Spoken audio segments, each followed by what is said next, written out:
नमस्कार दोस्तों, पहाड़ी खबरनामा पर एक बार फिर आप लोगों का स्वागत है। और आज एक गंभीर विषय को हम लेकर आए हैं।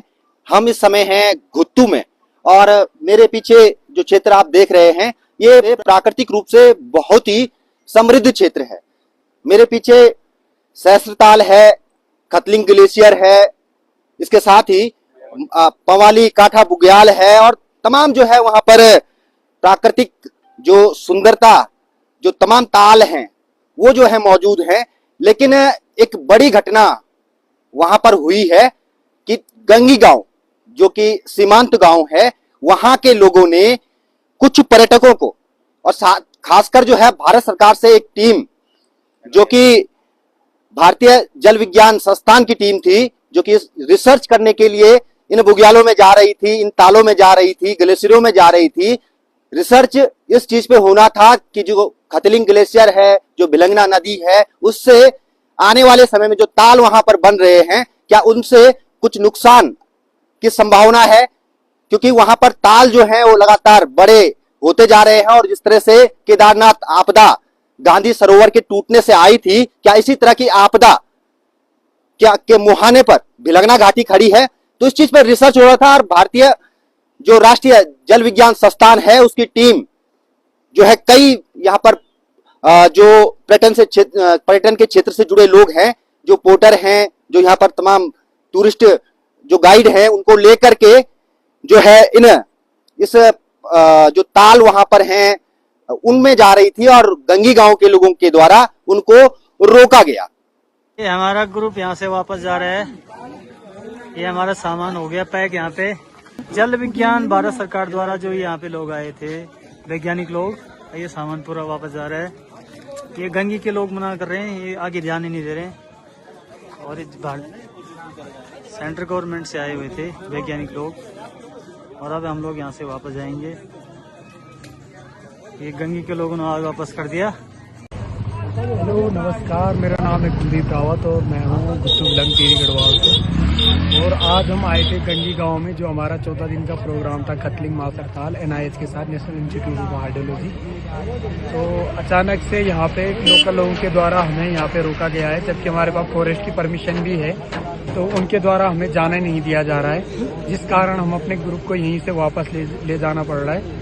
और इसमें मेरे साथ जो लगभग 15 सदस्य की टीम थी, जिसमें पोर्टर गाइड थे और बाकी 6 लोग नेशनल इंस्टीट्यूट ऑफ हाइड्रोलॉजी से थे।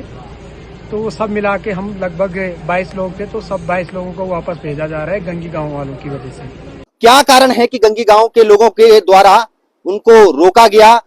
तो तमाम पर्यटन से जुड़े हुए लोग हमारे साथ हैं घुत्तू क्षेत्र के, और इस पूरे विषय पर हम जानने की कोशिश करेंगे, क्योंकि पर्यटक स्थल तक पहुंचाना और नए पर्यटक स्थलों को सामने लाना बड़ा इसमें समय लगता है। और इस तरह की गतिविधियां अगर स्थानीय लोगों द्वारा होती है तो कहीं ना कहीं आने वाले पर्यटन की जो संभावनाएं हैं उनको कहीं ना कहीं ब्रेक लगता है। तो तमाम पर्यटन से जुड़े हुए लोग हमारे साथ हैं, भाई साहब है हमारे साथ, और इन्होंने घुत्तू और इससे जो ऊपरी हिमालय क्षेत्र है वहां के पर्यटन को लेकर के काफी कुछ काम किया है। और उन्होंने एक पहल की है कि लोग इन पर्यटक स्थलों तक पहुंचे, लोग सहस्त्रताल को जाने, लोग मासर ताल को जाने, लोग पंवाली काठा बुग्याल को जाने, लोग जो है जो मयाली टॉप है उसको जाने। तो भाई साहब क्या घटना हुई, सबसे पहले ये बताइए। सबसे पहले तो मैं धन्यवाद देना चाहता हूँ पहाड़ी खबरनामा को, कि जो हमारी आवाज़ को लोगों के बीच में ले जा रहे हैं। एक्चुअली क्या हुआ कि कल मैं और मेरी टीम जो है, इसके साथ साथ जो NIH से आ रखे थे, नेशनल इंस्टीट्यूट ऑफ हाइड्रोलॉजी से आ रखे थे, वो लोग थे, प्लस हम 15 लोगों की टीम यहाँ से जा रही थी, जो लोकल टीम थी हमारी। वहाँ हम जा रहे थे खतलिंग मासर ताल में, क्योंकि विगत तीन सालों से हम वहाँ पे प्रयास कर रहे हैं कि जो लेक बढ़ रही है वहाँ पे मयाली पास में जो लेक बढ़ रही है, उस पर रिसर्च करने जा रहे हैं कि वो उसमें जो पानी का वॉल्यूम है वो कितनी तेजी से बढ़ रहा है, जो ग्लेशियर वहाँ पे है वो किस तरह कितनी तेजी से पिघल रहा है। जब लास्ट टाइम पर हम गए थे तो हमने देखा वहाँ वो 45 मीटर जो उसकी डेप्थ हो चुकी है। 2010 से 2024 में 45 मीटर डेप्थ हो चुकी है, लगभग 1.5 किलोमीटर लंबी हो चुकी है। तो यही मकसद था NIH का कि इस बार हम जो वहाँ पे अपने जो इंस्ट्रूमेंट थे वो इंस्टॉल करने थे, वो हम जा रहे थे। लेकिन जैसे ही हम गंगी गांव पहुँचते हैं तो गंगी गांव के लोगों ने हमारा विरोध करना स्टार्ट कर दिया। उनका कहना पहले तो ये था कि आप लोकल लोगों को हमारे साथ ले जाओ, जबकि हमारे साथ ऑलरेडी उनके 3 लोग जा रहे थे। तो फिर हमने उनको ऑफर दिया कि कोई नहीं, ठीक है, हम तीन की बजाय 6 लोगों को आप अपने साथ ले जाते हैं। तो उसमें भी नहीं माने। उनका मानना था कि 10 से 12 लोगों को हम अपने साथ ले जाओ, जो कि हमारे बजट से बाहर हो रहा था। ठीक है, जब ये चीज नहीं आई, फिर वो दूसरा पॉइंट उन्होंने पकड़ा कि आप लोग वहाँ पे डैम बना रहे हैं, जबकि मैं आपको वीडियो भी दिखाऊंगा कि हमारे पास जो सामान था वो कोई डैम बनाने वाला सामान नहीं, जो मशीनें इंस्टॉल करनी थी वो सबसे पहले तो भाई साहब ये बात समझनी पड़ेगी कि जो राष्ट्रीय जल विज्ञान संस्थान की टीम है वो आखिर जा क्यों रही थी बुग्यालों में और ग्लेशियरों में। तो भाई साहब ने ये स्पष्ट कर दिया कि एक रिसर्च हो रहा है, और रिसर्च ये हो रहा है कि जिस तरह से केदारनाथ आपदा आई, जिस तरह से हिमालय में जो झीलें बनती हैं उसके टूटने से आपदा आई, तो समय से पहले जो है ये रिसर्च किया जा रहा था कि क्या भिलंगना जो घाटी है, जो भिलंगना नदी है, उसके तटवर्ती जो क्षेत्र हैं उनमें आने वाले समय में ऊपर जो हिमालय में ताल बन रहे हैं, क्या उनसे कोई नुकसान तो नहीं होने वाला। क्योंकि बड़े बड़े ताल नए वहां पर बन रहे हैं, बहुत गहराई उन तालों की है। ऐसे में अगर वहां से कुछ रिसाव होता है तो आने वाले समय में बड़ी जनहानि ना हो, कोई बड़ी आपदा ना आए, उस पर रिसर्च होना है। तो उसके लिए टीम वहां पर जा रही थी, और टीम जब अपने सज्जो सामान के साथ, तमाम टूरिस्ट गाइडों के साथ, घोड़े खच्चरों में सामान लादने के बाद जब गंगी गांव पहुंची, तो टीम को वहां पर गांव वालों ने रोका। तो क्या कारण रहे भाई साहब रोकने के? क्या वो लोग ये चाह रहे थे कि केवल वही लोग टूरिस्ट को वहां ले जा सकते हैं, बाहर के लोग टूरिस्ट को नहीं ले जा सकते, या फिर उनकी आपत्ति कुछ और थी? सबसे पहले आपत्ति तो यही चीज थी उनकी कि वो चाह रहे थे कि हम ही लोग जाएं साथ में ना, क्योंकि हमारी टीम 12-13 लोग जो मैंने बताए थे, तो वो चाह रहे थे कि 13 लोग हमारे भी जाएं, जो संभव नहीं है, क्योंकि प्री प्लानिंग होती है हर चीज। हम 1 महीने से सबसे पहले हमने जो हमारा गंगी गांव के कितने लोगों को ले जा रहे थे? हम उन्हें 6 लोग ले जा रहे थे। 6 लोग आप उनके भी ले जा रहे थे? 2 खच्चर भी थे उनके यहाँ से। हाँ। तो 6 लोग और 2 खच्चर उनके थे, तो मतलब लगभग हम मान के चले तो 8 से 10 लोग तो उनके वैसे भी हो रहे थे। लेकिन उनका मानना यह था कि 13 लोग तुम्हें, तो 13 लोगों को हमारे भी ले जाओ, कि कह रहे कि बहुत सारे लड़के खाली पड़े हैं घर में। तो वो संभव नहीं है ना, क्योंकि हमारे पास जो राशन है, जो चीजें, जो सामान हमने इक्विपमेंट रखा है, वो केवल लिमिटेड होता है, क्योंकि हम लगभग हिमालय के उस 12 से 15,000 फीट पे जा रहे हैं। तो हमारे पास सब कुछ पहले से डिसाइड है कि कितनी राशन जाएगी, कितना इक्विपमेंट जाएगा, हर पर्सन के लिए 1 स्लीपिंग बैग होगा। तो अगर हमारे पास अचानक से 5 लोग और बढ़ जाते हैं या 2 लोग भी बढ़ते, तो हमें बहुत दिक्कतों का सामना करना पड़ सकता है, क्योंकि व्यवस्थाएं नहीं हो पाएंगी। तो हो सकता है कि हमारी राशन 14 दिन की थी, वो 12 दिन में ही खत्म हो जाए, तो हमें कई मुसीबतों का सामना करना पड़ सकता है। इसलिए आप मान गए थे उनके 6 लोगों को ले जाने के लिए, तो उसके बाद क्या हुआ? 6 लोगों के लिए हम मान गए थे, हमने उनको ऑफर दिया। तो फिर वो दूसरी बात उन्होंने पकड़ी कि वहां पे तुम लोग, हम तुम्हें नहीं जाने देंगे क्योंकि तुम लोग वहां पे डैम बना रहे हो। हमने कहा कि हमारे पास केवल 4 कट्टे सीमेंट है, 4 कट्टे सीमेंट में कौन सा डैम बनता है?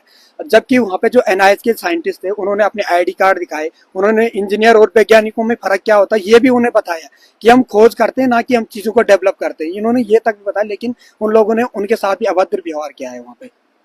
बिल्कुल। तो बहुत ही ये घटना जो है कहीं ना कहीं शर्मसार कर देने वाली है, क्योंकि हिमालय में जिस तरह से गतिविधियां होती हैं उस पर लगातार वैज्ञानिकों की नजर रहती है कि क्या आने वाले समय में कोई बड़ी आपदा तो हिमालय के अंदर नहीं पनप रही है। तो उस पर रिसर्च हो रहा था और इस तरह से हुआ। तो उसके बाद आगे क्या हुआ? आगे आप लोगों ने क्या किया? उसके बाद हमारे काफी लगा लो, हम वहाँ सुबह 10 बजे चले गए थे। 10 बजे से हम 4 बजे निकले। हमने बहुत रिक्वेस्टें की, वहाँ लोकल लोगों से बात करने की कोशिश की। हमने यहाँ तक बोला कि प्रधान जी कहाँ हैं, उनको बुलाओ, उनसे हम बात करते हैं। लेकिन उन्होंने बोला कि हमारे ऊपर ना मुख्यमंत्री है, ना DM SDM कोई भी आए। तो उन्होंने सीधे फॉरेस्ट के आदमी भी, आप लोगों के पास परमिशन बकायदा रही होगी इस चीज की? हमारे पास फॉरेस्ट की परमिशन है, वो मैं दिखा दूंगा आपको। मतलब परमिशन, फॉरेस्ट की भी परमिशन थी, और भारत सरकार का जो राष्ट्रीय जल विज्ञान संस्थान है उसकी टीम थी, उसके वैज्ञानिक थे, और फॉरेस्ट के आदमी भी वहाँ पे खड़े थे, स्वयं फॉरेस्ट वाले भी खड़े थे। लेकिन फॉरेस्ट वालों ने भी ये सपोर्ट नहीं करा कि ऐसी टीम जा रही है और ये सही काम है और सही काम के लिए जा रही, तो इनको जो है वहाँ पे लौटना पड़ा। जबकि फॉरेस्ट वाला भी वहाँ पे खड़ा था, एक कर्मचारी, तो उनके द्वारा। और ये परमिशन भी मैं आपको दिखाना चाहूंगा कैमरे पे। ये परमिशन है फॉरेस्ट विभाग की, जो कि दी गई है उस रिसर्च प्रोग्राम के लिए, लेकिन उसके बावजूद भी रोका गया। और क्या इसके पीछे के कारण थे? कौन से असामाजिक वो तत्व थे जिन्होंने रोका? क्या पूरा गंगी गांव के लोग इसका विरोध कर रहे हैं, या फिर कुछ चुनिंदा लोग वहां पर थे जिन्होंने ये रोका? चुनिंदा लोग ही थे, 10-15 लोग थे जो इसका पुरजोर विरोध कर रहे थे। 1-2 लोग हमारे सपोर्ट में भी आए, ऐसा नहीं बोल रहा कि सब लोग ही थे।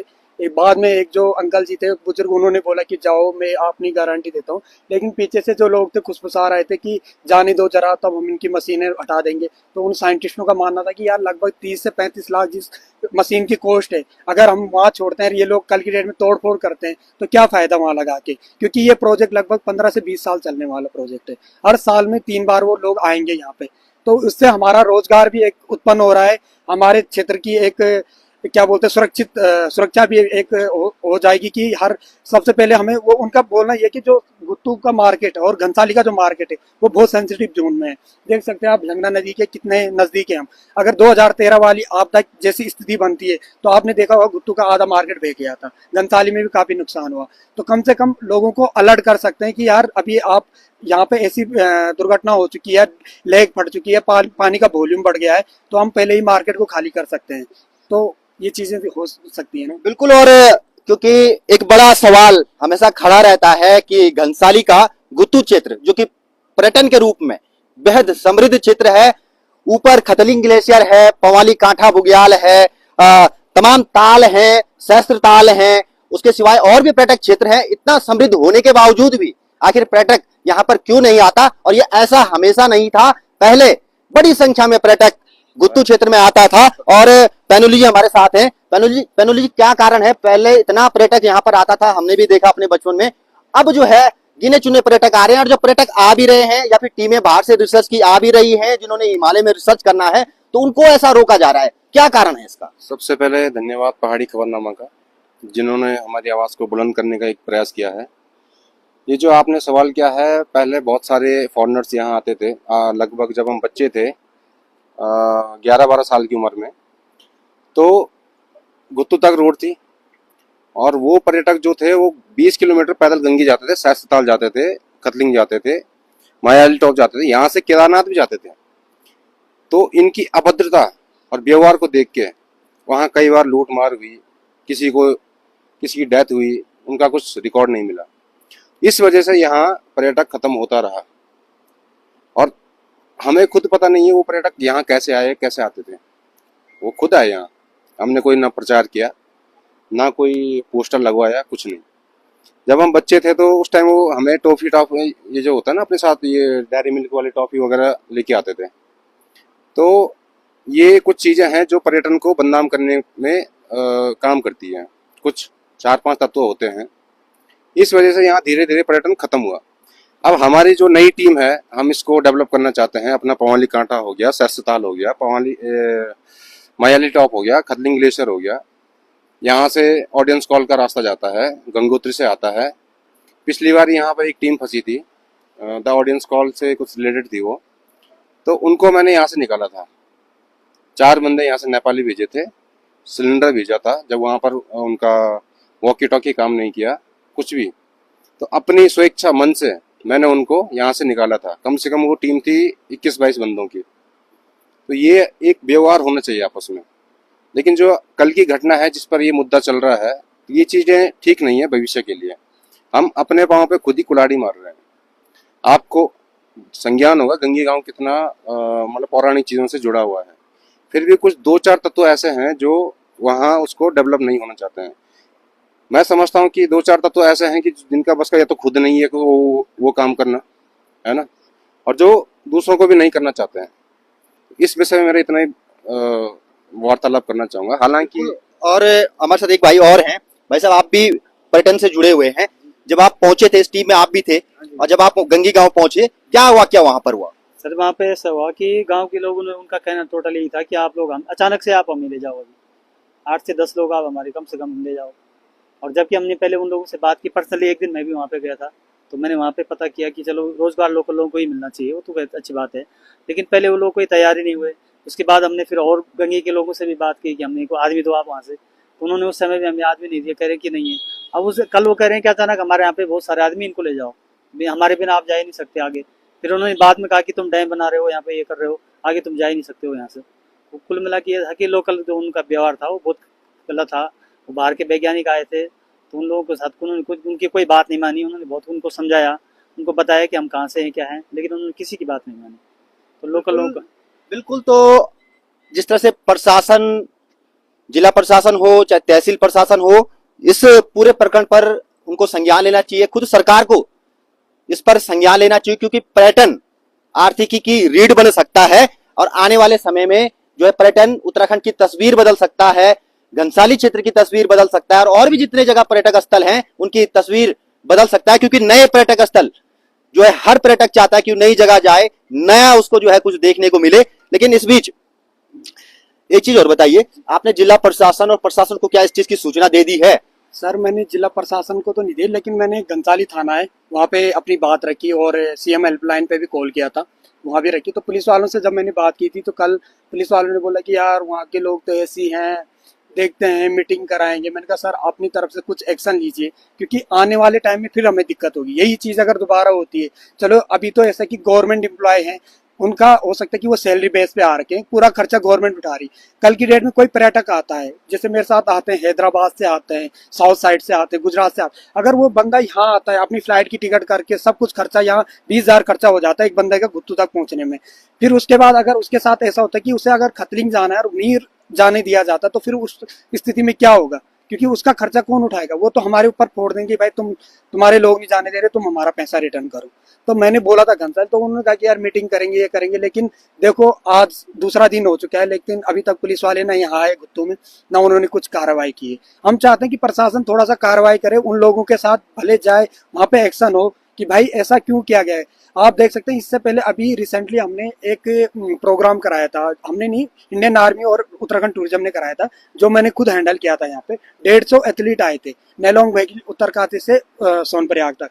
इसका प्रमुख कारण यही था कि इस क्षेत्र में पर्यटन को बढ़ावा देना, इसलिए इस रूट को प्रमोट किया जा रहा है। बूढ़ा केदार वाला है, ये हमारा पवाली कांटा वाला रूट है, इसको प्रमोट किया जा रहा है। हो सकता है अभी उनका फिर से मुझे कॉल आया था कल ही आर्मी वालों का कि हम फिर से इसको कराना चाह रहे हैं अक्टूबर में।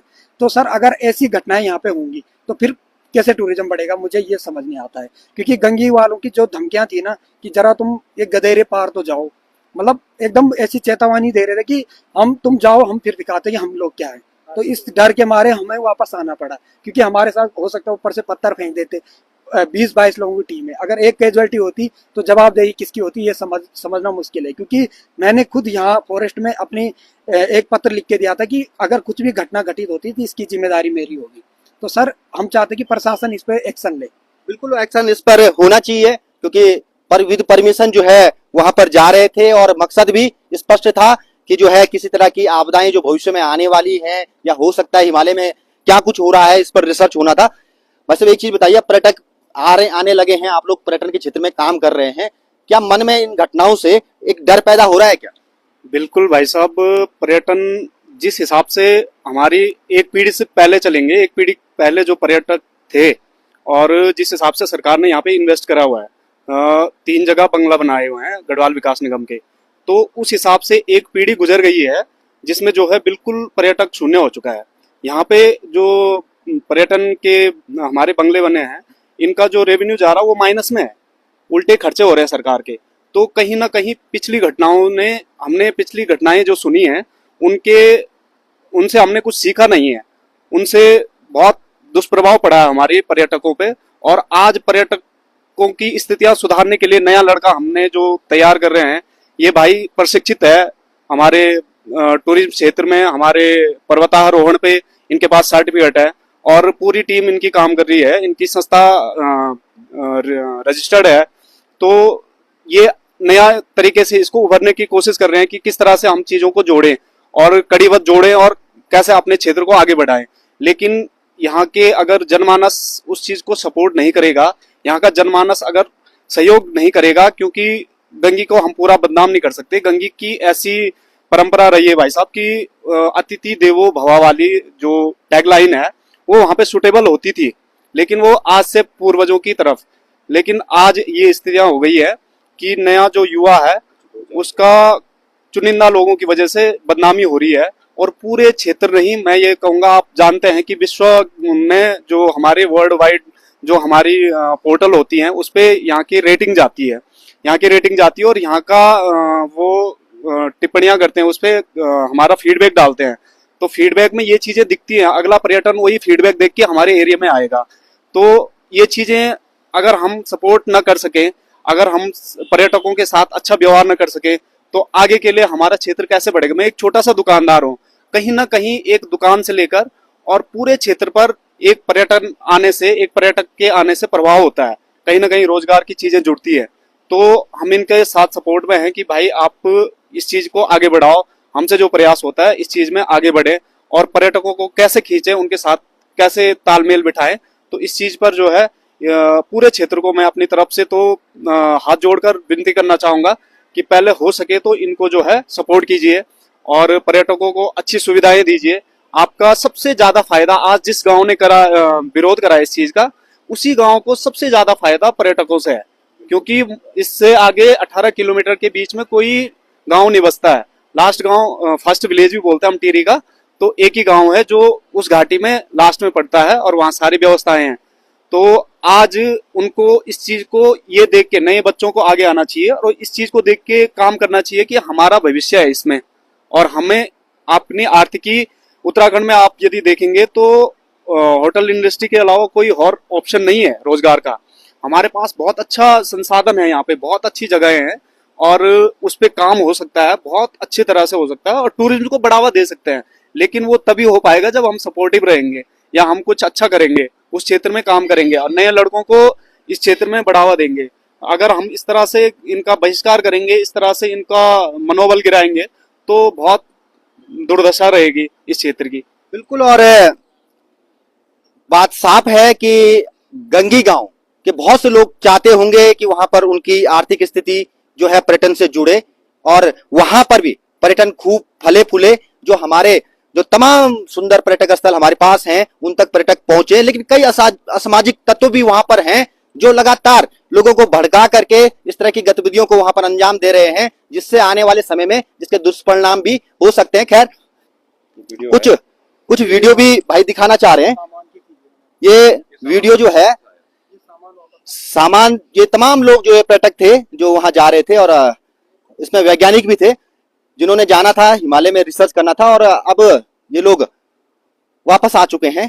तो कहीं ना कहीं जो है ये एक जो घटना हुई उससे कहीं ना कहीं पर्यटकों का आने वाले समय में इसका दुष्परिणाम पर्यटन पर पड़ सकता है। तो प्रशासन, सरकार इस पूरे मसले का, इस पूरी घटना का संज्ञान लेगा, यही उम्मीद हम करते हैं। धन्यवाद।